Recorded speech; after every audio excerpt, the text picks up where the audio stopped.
Olá pessoal, tudo bem? Eu sou o Guilherme, sou fisioterapeuta, especializado em pediatria. Eu gostaria de falar um pouquinho com vocês a respeito da estimulação precoce.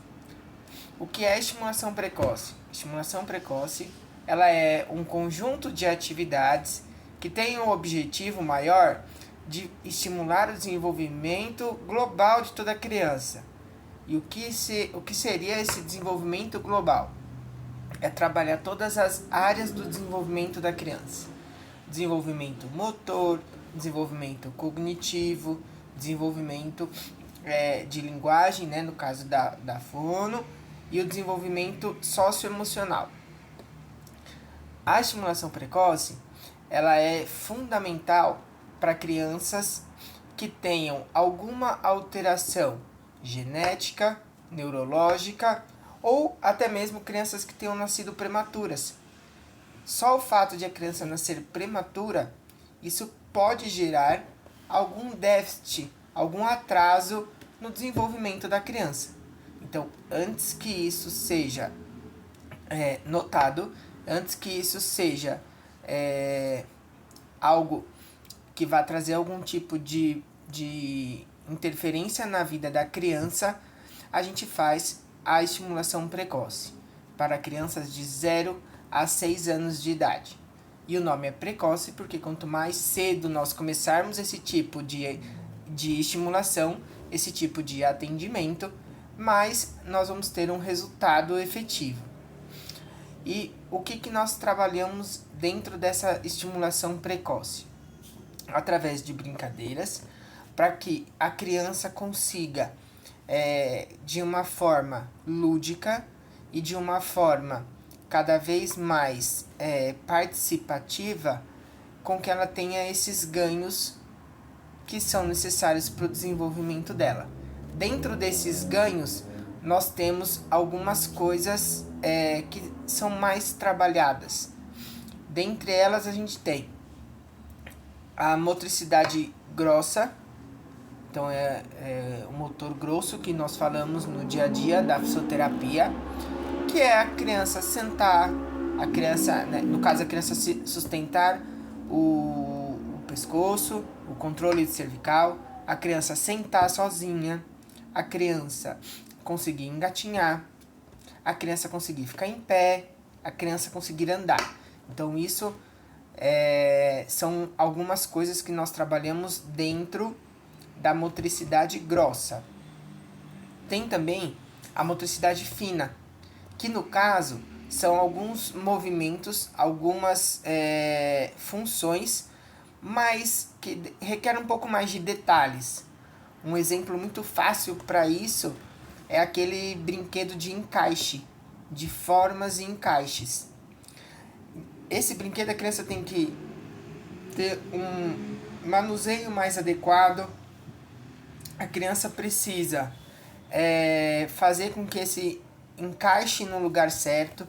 Então, tudo isso requer um pouco mais de detalhes para ela, principalmente na coordenação, a forma como que ela vai pegar esse brinquedo, a forma como que ela vai encaixar o brinquedo, tá? Outra coisa que também é muito importante ser trabalhado nas crianças dentro da estimulação precoce é a cognição. O que significa cognição? Para deixar em termos mais simples, traduzir um pouquinho isso. É a parte da atenção, da memória da criança, o foco, a resolução de problemas. Então, um exemplo que eu acabei de dar para vocês sobre o brinquedo de encaixe. Se ela não conseguir encaixar porque ela tentou em um formato diferente, o que ela vai fazer com aquilo?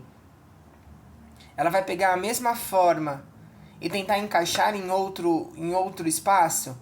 Ou ela vai trocar a forma que ela pegou para encaixar no espaço que ela queria?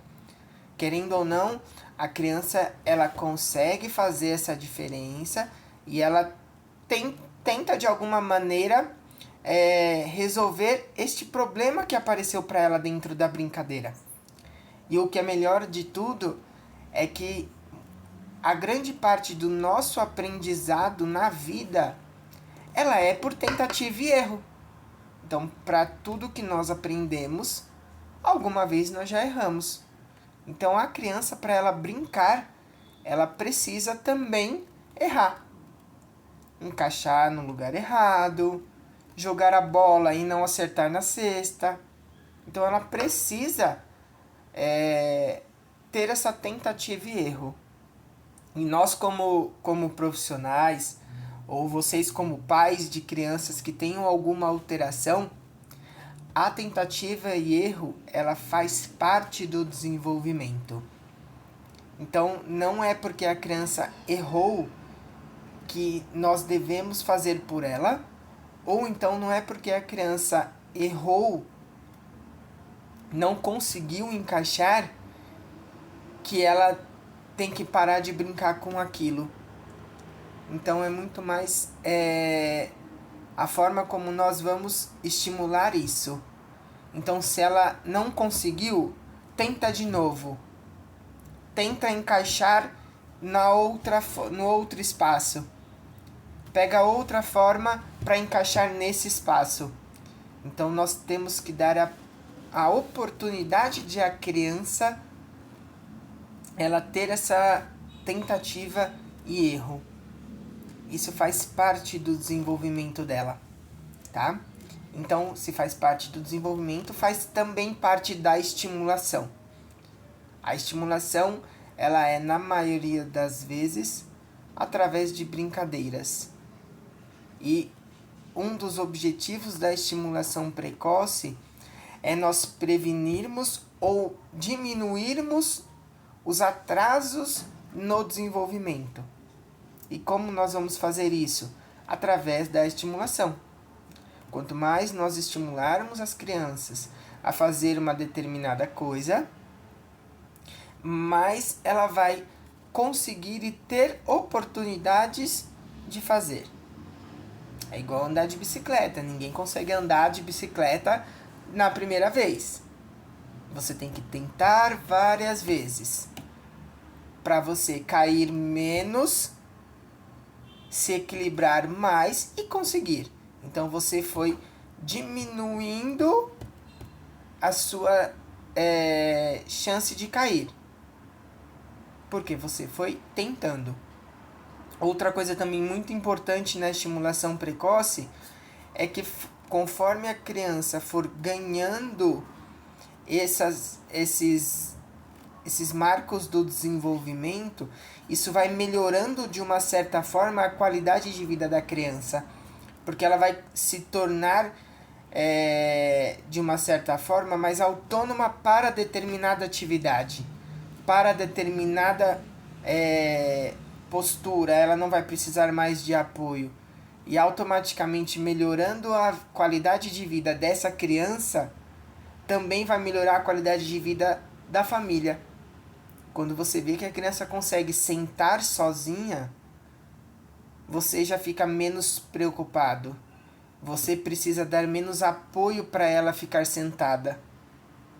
Então, nós conseguimos fazer com que a criança se arrisque mais. Conseguimos fazer com que a criança se permita fazer mais coisas, porque ela já consegue permanecer naquela posição. Eu dei o exemplo do sentado, mas isso vale para o em pé, isso vale para o engatinhar. Quando ela entende que ela consegue se deslocar de um lugar para o outro, ela vai primeiro no mais perto. Ela alcançando aquele objetivo, ela vai se arriscando, ela vai tentando ir para o mais longe. Pode ser que no meio do caminho ela pare, mas ela já entendeu o processo. Então isso é o que nós precisamos. Com a estimulação precoce, independente de qual seja o diagnóstico da criança, isso é indiferente. A estimulação ela deve começar o quanto antes. Mesmo que seja um atraso pequeno, se a estimulação não for feita, esse atraso lá na frente pode se tornar grande. E também outra coisa muito importante é que a gente consegue trabalhar com a estimulação precoce também os aspectos socioemocionais. Isso, em alguns casos, a gente precisa da ajuda da psicóloga, da psicopedagoga, mas só o fato de você ter a interação com a criança, um vínculo afetivo com a criança, isso vai favorecer muito a questão da inclusão. E qual é o primeiro vínculo afetivo que qualquer pessoa tem? É a família. É a mãe, é o pai, é a pessoa que mais estava próximo na época da gestação, às vezes até um irmão mais velho, a avó. Então, o primeiro vínculo afetivo de qualquer criança é a família. Se a criança não tem vínculo com essa família, como a gente vai querer que ela tenha vínculo com outra pessoa? A família é o porto seguro da criança. Só de ouvir a voz da pessoa que ela tem mais vínculo, a criança já se acalma. Isso faz muita diferença na estimulação. Essa pessoa que tem o maior vínculo com a criança, ela precisa fazer parte do processo. E normalmente é você. Você é mãe, você é pai, você é avó, avô, irmão de uma criança que tem algum atraso, de uma criança que tem alguma deficiência. Vocês fazem parte do processo. Fazem parte da estimulação. Então eu gostaria de fazer um convite a vocês. Eu vou estar mais próximo de vocês por aqui, tirando qualquer tipo de dúvida que vocês tenham. E continuem me acompanhando. Novas oportunidades vão aparecer. Novas coisas vão ser mostradas aqui para vocês. E a gente vai fazer com que essa estimulação esteja cada vez mais presente no dia a dia de vocês. De uma forma mais simples, de uma forma mais fácil e de uma forma com que vocês consigam fazer em casa. Quanto mais essa estimulação acontecer, mais fácil vai ser o desenvolvimento da criança. Fiquem à vontade. Estou à disposição de vocês. Caso tenham qualquer dúvida, podem me encaminhar. Obrigado. Tchau, tchau.